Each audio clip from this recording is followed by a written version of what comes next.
Assalamualaikum warahmatullahi wabarakatuh. Bismillahirrahmanirrahim.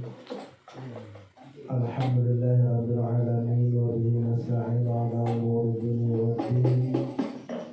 Wassalatu wassalamu ala asyrafil anbiya wal mursalin sayyidina wa habibina wa qurrati a'yunina wa maulana Muhammadin wa ala alihi wa ashabihi ajma'in, amma ba'du.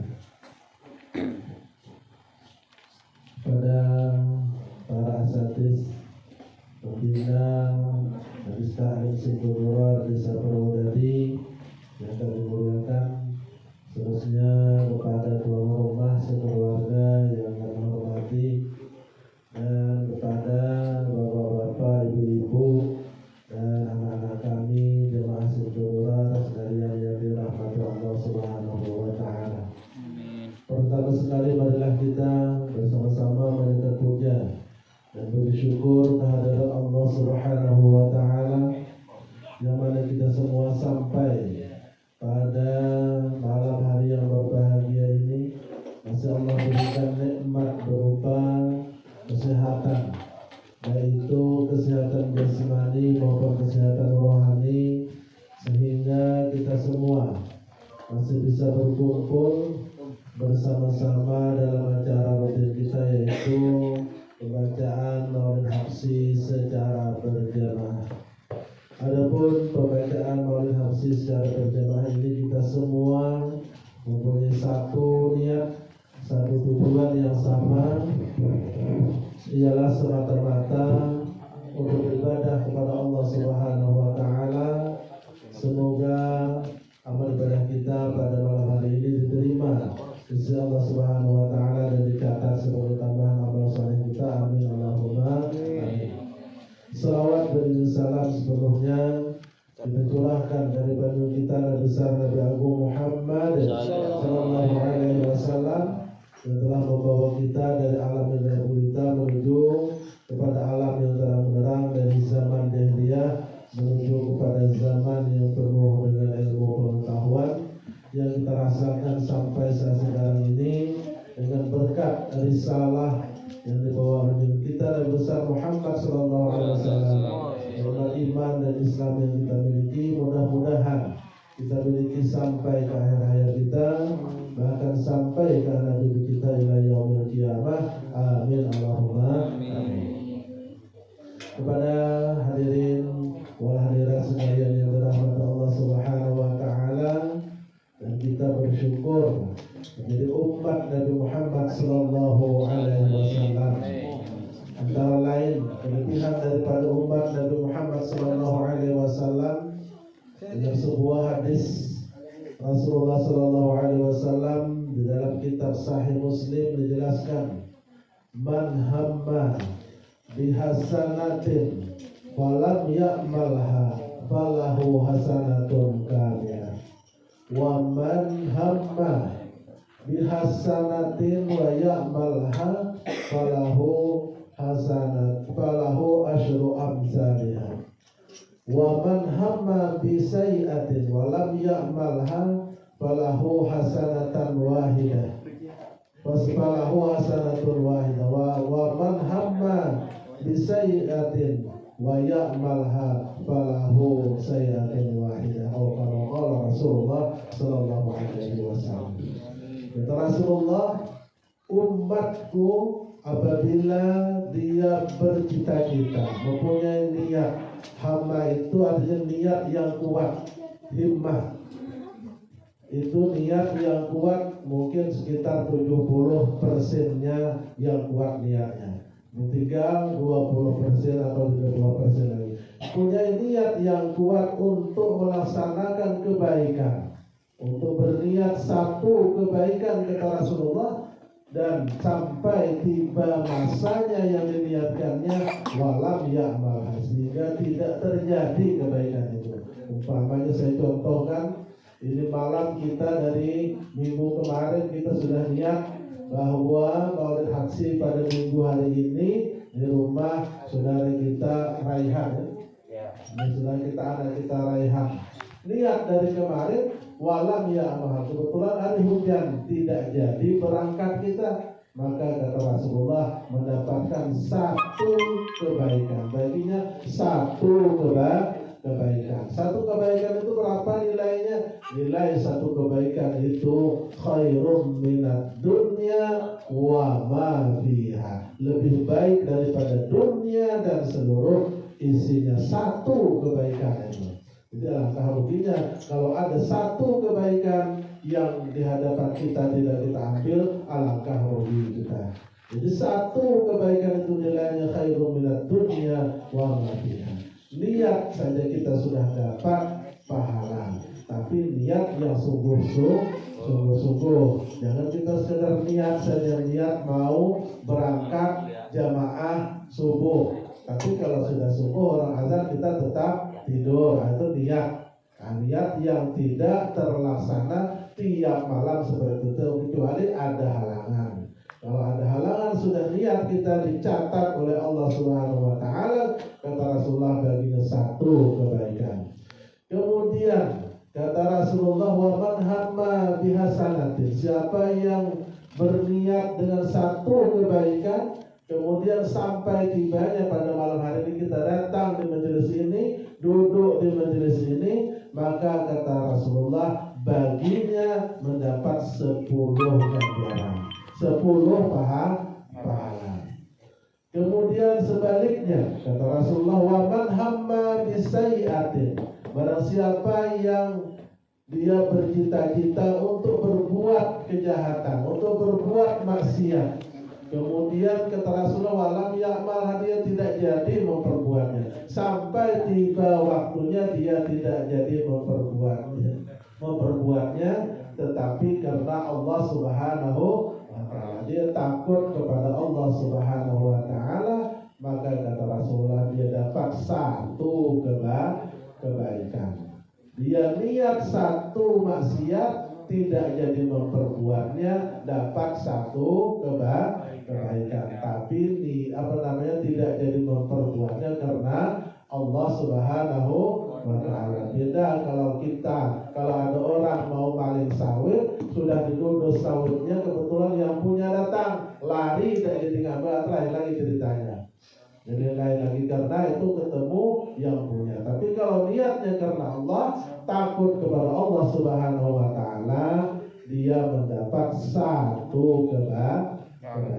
Kemudian kata Rasulullah, apabila dia berniat satu maksiat, sampai pada waktunya, tiba pada waktunya terlaksana satu maksiat itu, maka baginya satu dosa, satu kejahatan. Oleh karena itu, kalau kita berbuat maksiat, terlanjur berbuat maksiat, karena kata dalam Mu'tahid Hikmah menjelaskan tidak ada orang yang baik itu yang tidak berbuat maksiat. Orang yang baik itu apabila dia melaksanakan dosa, melakukan dosa, segera taubat kepada Allah Subhanahu wa Ta'ala, diiringi dengan kebaikan dan kebaikan. Mudah-mudahan kita semua ini memperbanyak amal ibadah, berbuat baik kepada sesama, dan kita berselawat kepada Rasulullah Sallallahu Alaihi Wasallam pada majelis seperti ini, sehingga amal ibadah kita dilipat gandakan oleh Allah Subhanahu Wa Taala, dan mudah-mudahan setiap langkah kita dinilai oleh Allah Subhanahu Wa Taala yaitu kebaikan, dan dihapus segala dosa kita. Amin Allahumma amin. Baiklah, kita lanjutkan masih sedikit lagi tentang Jumat ya. Paslon bermula ini satu pasal. Syurutul khutbataini asyaratun. Bermula segala syarat-syarat khutbah itu atau dua khutbah itu asyaratun, yaitu ada 10 perkara. At-taharatu, yang pertama suci, anil hadatsaini, daripada sudah ya, berarti main ya. Paslon bermula ini satu pasal, yalzamu lil maiti, wajib bagi mayit, Jadi bagi kita yang hidup wajib atas mayit arba'u khisalin, yaitu ada 4 perkara. Jadi 4 perkara wajib bagi kita yang hidup ini kepada mayit. Ini sekedar ringkasan aja. Kalau mau panjangnya kemarin sudah kita buatkan bersama-sama kemarin dengan beberapa kawan-kawan kita, sudah kita buatkan 1 risalah tentang jenazah. Insya Allah mungkin kalau kita masih ada yang punya, kalau yang belum punya nanti bisa difotokopi, karena itu yang untuk yang sempurnanya, tetapi yang wajibnya, yang ringkasnya saja ini. Kata beliau ini, wajib atas mayit itu hanya 4 perkara. Yang pertama ialah husnuhu. Yang pertama memandikan mayit. Kemarin sudah cara memandikan seperti apa sudah kita pelajari. Wa takfinuhu, dan mengkafankan. Yang kedua, dan yang ketiga wassalatu alaihi, dan mensalatkan atas mayit tersebut. Kemudian yang keempat, wa dafnuhu, dan mengebumikan atau menguburkan kepada mayit. Aqallul ghusli, sekurang-kurang mandi. Jadi sekurang-kurangnya mandi itu ta'mimu badanihi, meratakan ke seluruh badannya. Jadi meratakan air, yaitu ke seluruh badan mayit itu dengan apa? Bil ma'i, dengan air yang suci. Jadi cukup meratakan seluruh air ke seluruh badan si mayit dengan menghilangkan najis, itu sudah cukup sekurang-kurangnya mandi. Wa akmaluhu, dan sempurnanya mandi. Wa akmaluhu, dan sempurnanya mandi ayyang sila sawataihi, bahwa membasuh oleh seseorang sawataihi, akan 2 kemaluan, itu kubur dan subur. Itu membasuh, membersihkan. Kalau bahasa orang hilir namanya memaradu, kalau bahasa asli istinja, yaitu membersihkan kedua kemaluan, itu kubur dan subur. Wa ayyazilal kazara min alfihi, dan hendaklah menghilangkan pula kotoran yang campur, yaitu min alfihi, daripada hidungnya si mayit. Jadi ada kotoran yang campur dengan ingus atau yang cemar yang dianggap kotor di dalam hidungnya si mayit. Kemudian wa ayywaddi'ahu, dan bahwa hendaklah mewudhu'i oleh seseorang yang memandikan mayit tersebut kepada mayit itu. Wa ayyadluka badanahu, dan hendaklah menggosok-gosok oleh seseorang yang memandikan atau silsil dari badanahu, akan seluruh badannya si mayit. Jadi yang kita mandikan itu digosok-gosok seluruh badannya, itu yang sempurnanya. Tapi yang sekurang-kurangnya cukup dari meratakan air ke seluruh badannya. Bisidri dengan daun bidara, menggosok lagi dengan daun bidara. Wa ayyasubbal ma'a, dan bahwa